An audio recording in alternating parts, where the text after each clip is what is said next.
Avant de parler de Moïse d'une façon, on va dire, spontanée et puis directe, je vais quand même vous lire ce que dit la Torah.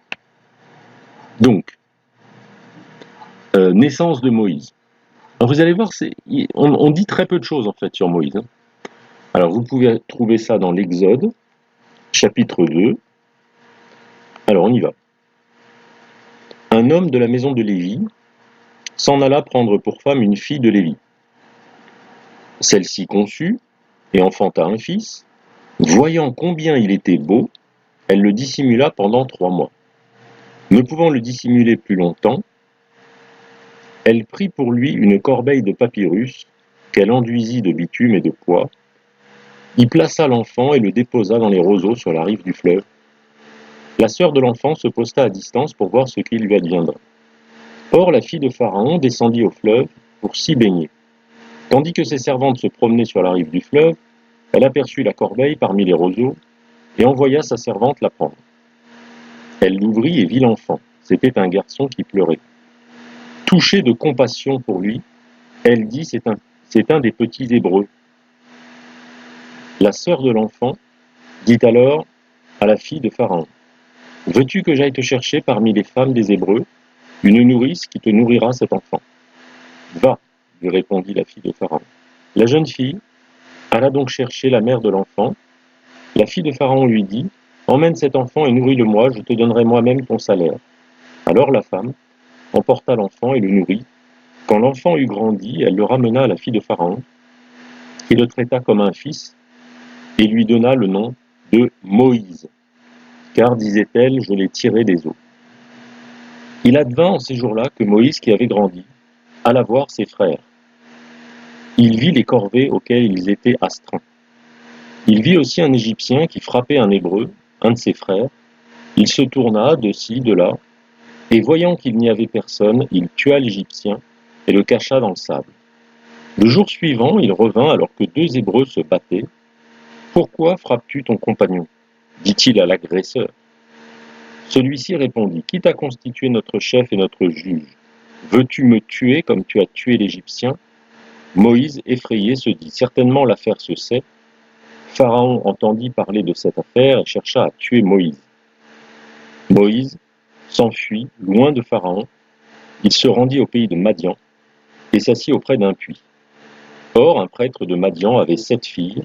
Elles vinrent puiser et remplir des auges pour abreuver le petit bétail de leur père. Des bergers survinrent et les chassèrent. Moïse se leva, vint à leur secours et abreuva le petit bétail. Elles revinrent auprès de Réuel, leur père, qui leur dit, « Pourquoi revenez-vous si tôt aujourd'hui » Elles lui dirent, « Un Égyptien nous a tirés des mains des bergers. Il a même puisé pour nous et abreuvé le petit bétail. Et où est-il » demanda-t-il à ses filles. « Pourquoi donc avez-vous abandonné cet homme? Invitez-le à manger. » Moïse consentit à s'établir auprès de cet homme, qui lui donna sa fille Sippora. Elle mit au monde un fils qu'il nomma Gershom, car, dit-il, je suis un immigré en terre étrangère. Au cours de cette longue période, le roi d'Égypte mourut, les Israélites, gémissant de leur servitude, crièrent et leur appel à l'aide monta vers Dieu, du fond de leur servitude. Dieu entendit leurs gémissements. Dieu se souvint de son alliance avec Abraham, Isaac et Jacob. Dieu vit les Israélites et se fit connaître. Moïse faisait paître le petit bétail de Jéthro, son beau-père, prêtre de Madian. Il l'emmena par-delà le désert et parvint à la montagne de Dieu, l'Horeb. L'ange de Yahvé lui apparut dans une flamme de feu au milieu d'un buisson. Moïse regarda, le buisson était embrasé, mais le buisson ne se consumait pas. Moïse dit, « Je vais faire un détour pour voir cet étrange spectacle, et pourquoi le buisson ne se consume pas ?» Yahvé vit qu'il faisait un détour pour voir, et Dieu l'appela du milieu du buisson. « Moïse, Moïse, dit-il. Et il répondit, « Me voici. » Il dit, « N'approche pas d'ici, retire tes sandales de tes pieds, car le lieu où tu te tiens est une terre sainte. » Et il dit, « Je suis le Dieu de ton père, le Dieu d'Abraham, le Dieu d'Isaac et le Dieu de Jacob. Alors Moïse se voila la face car il craignait de fixer son regard sur Dieu. Yahvé dit, j'ai vu la misère de mon peuple qui est en Égypte. J'ai entendu son cri devant ses oppresseurs. Oui, je connais ses angoisses. Je suis descendu pour le délivrer de la main des Égyptiens et le faire monter de cette terre vers une terre plantureuse et vaste, vers une terre qui ruisselle de lait et de miel, vers la demeure des Cananéens, des Hittites, des Amorites, des Périzites, des Hivites et des Jébuséens. Maintenant le cri des Israélites est venu jusqu'à moi, et j'ai vu l'oppression que font peser sur eux les Égyptiens. Maintenant va, je t'envoie auprès de Pharaon. Fais sortir d'Égypte mon peuple, les Israélites. Moïse dit à Dieu, qui suis-je pour aller trouver Pharaon et faire sortir d'Égypte les Israélites? Dieu dit, je serai avec toi. Et voici le signe qui te montrera que c'est moi qui t'ai envoyé quand tu feras sortir le peuple d'Égypte. Vous servirez Dieu sur cette montagne. Moïse dit à Dieu, voici je vais trouver les Israélites et je leur dis, le Dieu de vos pères m'a envoyé vers vous. Mais s'ils me disent quel est son nom, que leur dirai-je? Dieu dit à Moïse, je suis celui qui est. Et il dit, voici ce que tu diras aux Israélites, je suis, m'a envoyé vers vous. Dieu dit encore à Moïse, tu parleras ainsi aux Israélites. Yahvé, le Dieu de vos pères, le Dieu d'Abraham, le Dieu d'Isaac et le Dieu de Jacob m'a envoyé vers vous. C'est mon nom pour toujours. C'est ainsi que l'on m'invoquera de génération en génération. Va, réunis les anciens d'Israël et dis-leur, Yahvé, le Dieu de vos pères m'est apparu, le Dieu d'Abraham, d'Isaac et de Jacob, et il m'a dit, je vous ai visité et j'ai vu ce qu'on vous fait en Égypte. Alors j'ai dit, je vous ferai monter de l'affliction d'Égypte vers la terre des Cananéens, des Hittites, des Amorites, des Périzites, des Hivites et des Jébuséens, vers une terre qui ruisselle de lait et de miel. Ils écouteront ta voix, et vous irez, toi et les anciens d'Israël, trouver le roi d'Égypte, et vous lui direz, Yahvé, le Dieu des Hébreux, est venu à notre rencontre. Toi, permets-nous d'aller à 3 jours de marche dans le désert, pour sacrifier à Yahvé notre Dieu. Je sais bien que le roi d'Égypte ne vous laissera pas, ne vous laissera aller, que s'il y est contraint par une main forte. Aussi j'étendrai la main et je frapperai l'Égypte par les merveilles de toutes sortes que j'accomplirai au milieu d'elle. Après quoi il vous laissera partir.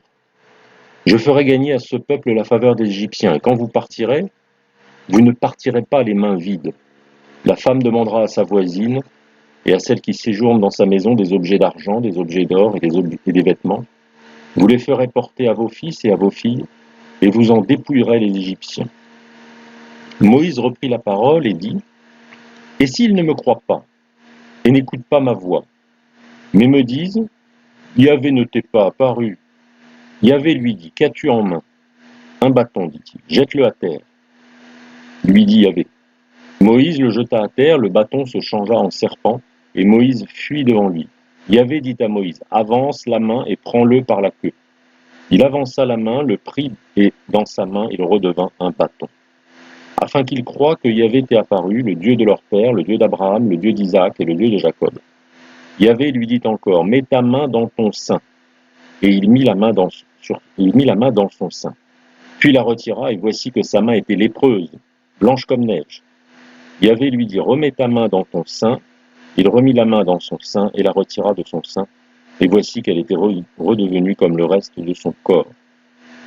Alors s'ils ne te croient pas, et ne sont pas convaincus par le premier signe, ils croiront à cause du second signe. Et s'ils ne croient pas, même avec ces 2 signes, et qu'ils n'écoutent pas ta voix, tu prendras de l'eau du fleuve, tu la répandras par terre, et l'eau que tu auras puisée au fleuve se changera en sang sur la terre sèche. Moïse dit à Yahvé, excuse-moi, mon Seigneur, je ne suis pas doué pour la parole, ni d'hier, ni d'avant-hier, ni même depuis que tu adresses la parole à ton serviteur, car ma bouche et ma langue sont pesantes. Yahvé lui dit, qui a doté l'homme d'une bouche?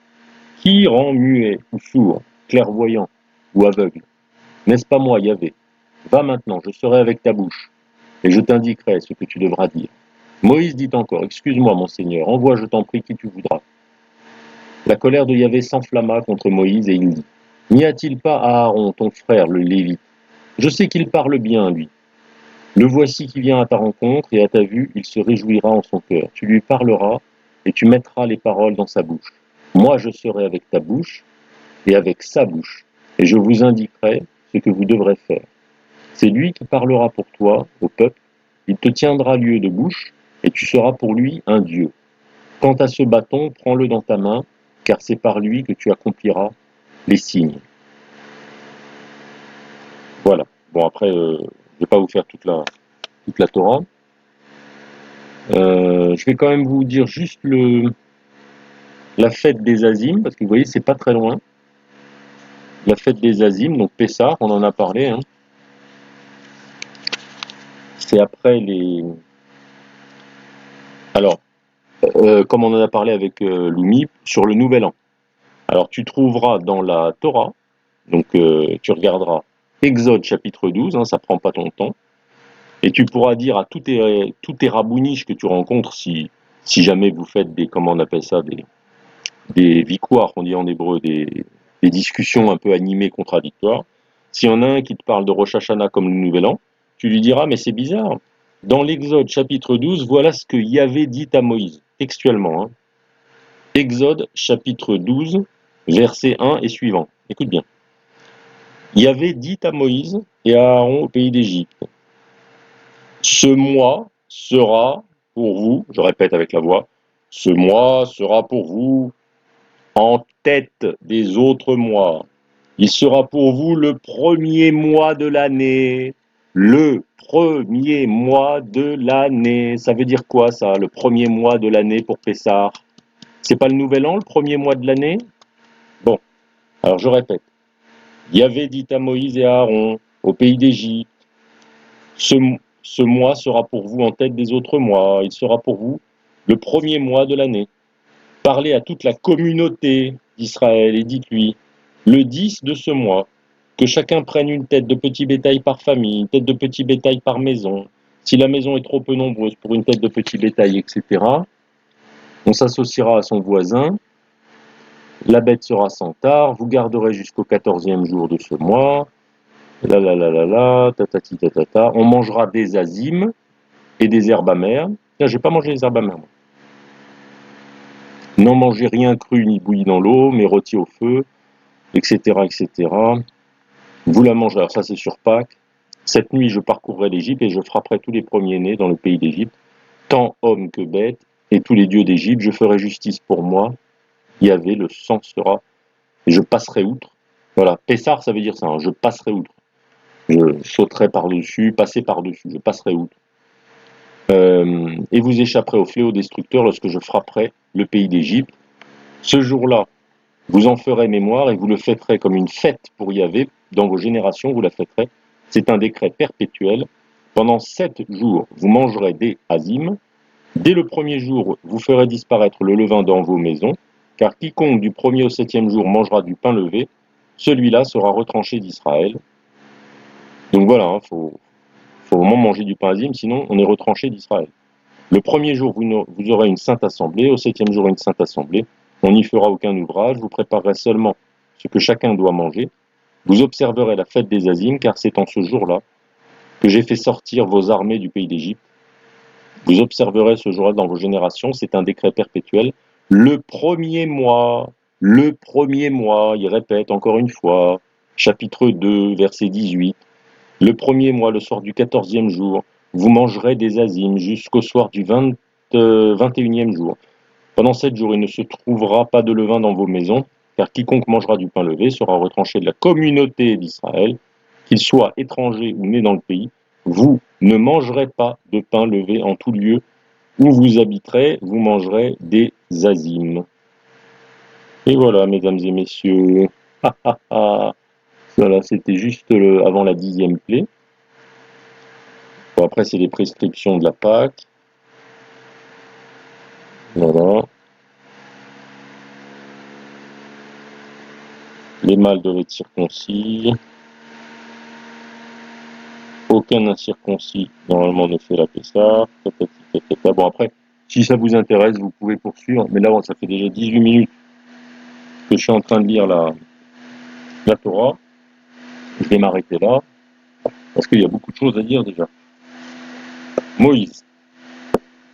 Ah, Moïse, qu'est-ce que j'aime Moïse. Quelle humilité. Extraordinaire. Donc, vous avez remarqué, bon, passons sur le début où la mère de Moïse, alors effectivement, il y a un lien avec la beauté, hein, elle le trouve beau, ce petit, bon, c'est sa maman d'un autre côté, et il est sauvé du décret que le pharaon voulait tuer donc tous les premiers-nés mâles, et il a été sauvé, il a été élevé donc dans la famille, on ne sait pas trop ce qui s'est passé chez Pharaon, et voyant l'injustice à un moment donné, un Égyptien qui frappait un de ses frères hébreux, il a prêté assistance à personne en danger. Donc déjà, on voit un des traits de caractère de Moïse. Le courage, l'intelligence, parce qu'il a regardé un petit peu de ci, de là pour voir s'il n'était pas surveillé. Et il a donc sauvé son frère hébreu. Non pas forcément parce que c'était son frère hébreu, juste pour prêter assistance devant l'injustice quand un agresseur fait du mal à quelqu'un d'innocent. Vous voyez ? Ce qui devrait se passer en France, que les gens sont lâches et laissent les gens se faire massacrer. Et les filles se faire violer dans la rue. Fermons la parenthèse. Et malgré tout ça, le lendemain, ou un peu après, il voit ces deux Hébreux se battre, il intervient gentiment, il leur dit « Mais pourquoi toi tu frappes l'autre ?» Et il voit que déjà il se fait dénoncer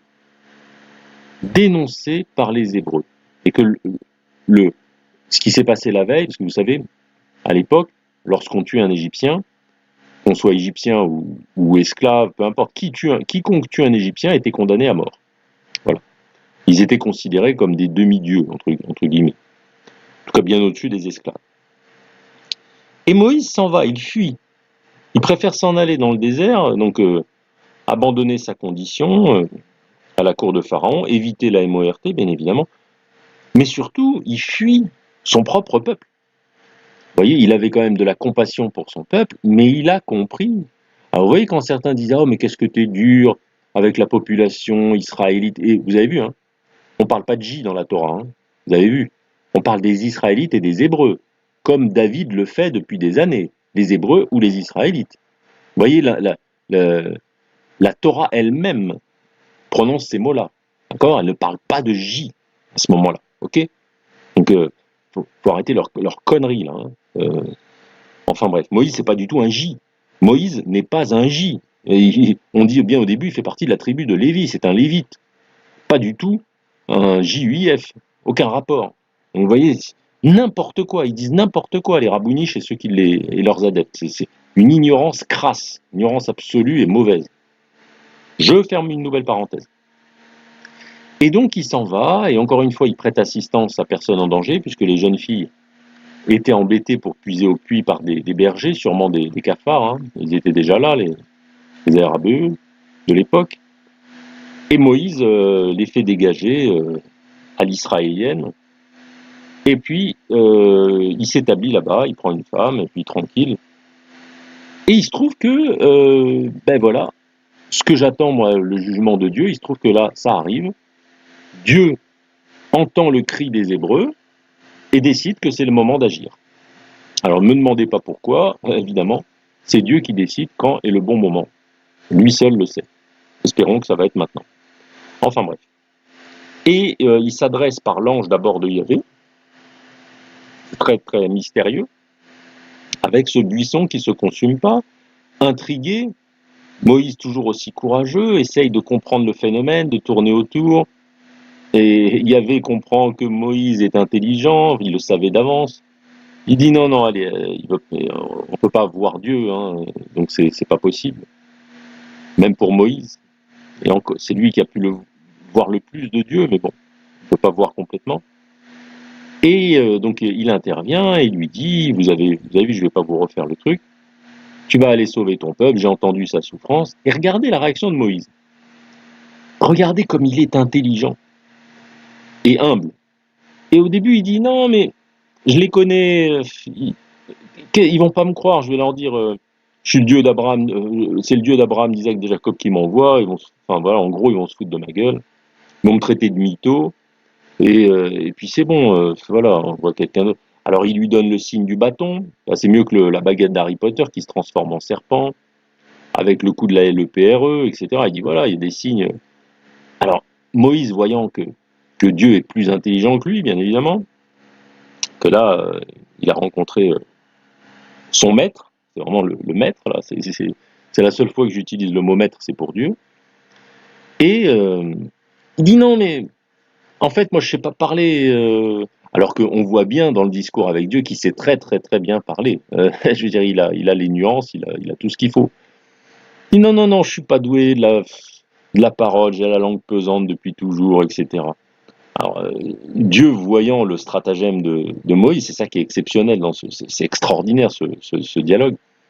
Il lui dit, mais attends, mais qui c'est qui a fait la bouche? Vous voyez, on a encore une preuve absolue que c'est Dieu le créateur, qui a créé l'univers, les cieux, la terre, les animaux, donc bien évidemment les oreilles, les doigts, la bouche, etc. Il dit, alors, même si tu n'étais pas doué avant, moi je peux te faire devenir le plus grand orateur du monde.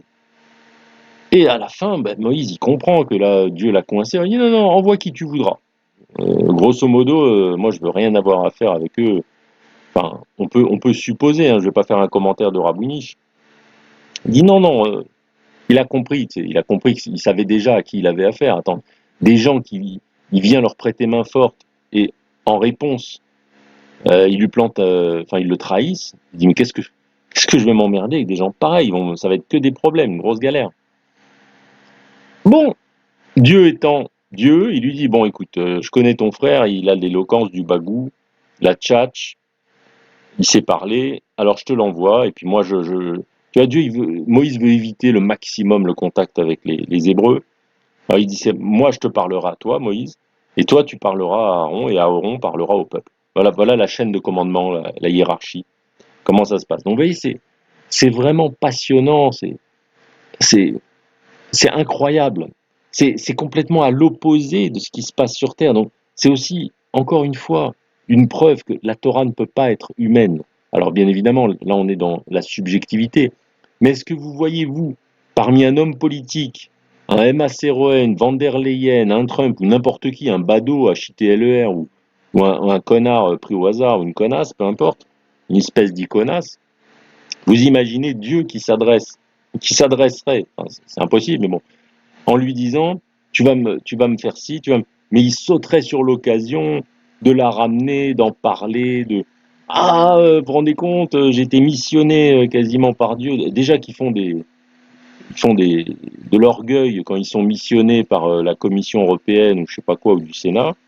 Alors là, vous imaginez Dieu qui te confie une mission, mais il serait trop content. Je veux dire, c'est même pas une question de content là, leur ego serait explosif.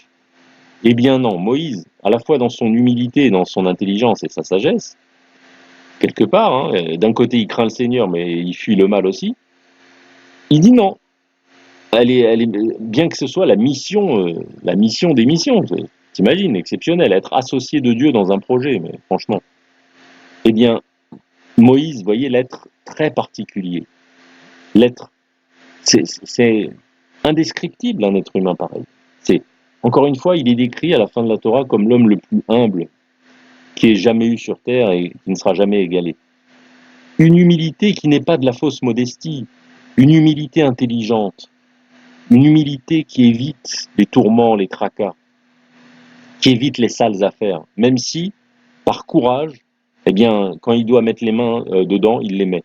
La preuve, il a sauvé un frère hébreu en tuant l'Égyptien qui l'agressait. C'est pas rien. Et en risquant donc la peine de MORT lui-même, alors qu'il était pépère à la cour de Pharaon. D'accord?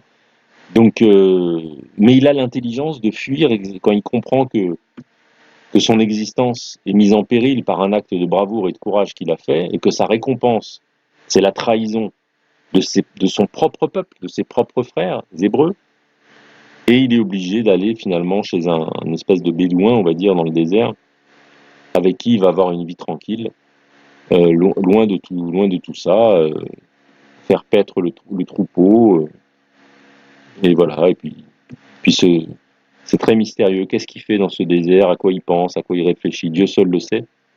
Mais en tout cas, ça devait être assez élevé pour que justement Dieu, qui ait observé Moïse pendant tout ce temps, ait décidé que ce serait cet homme-là qui serait le point, le trait d'union entre lui, les merveilles qu'il allait faire pour faire sortir son peuple euh, de la maison de servitude, de l'affliction, comme il est dit, pour le mener vers la terre qui était occupée à l'époque, hein, comme il le dit, par les Cananéens, les Périsites, les Hittites, les Jébuséens, etc.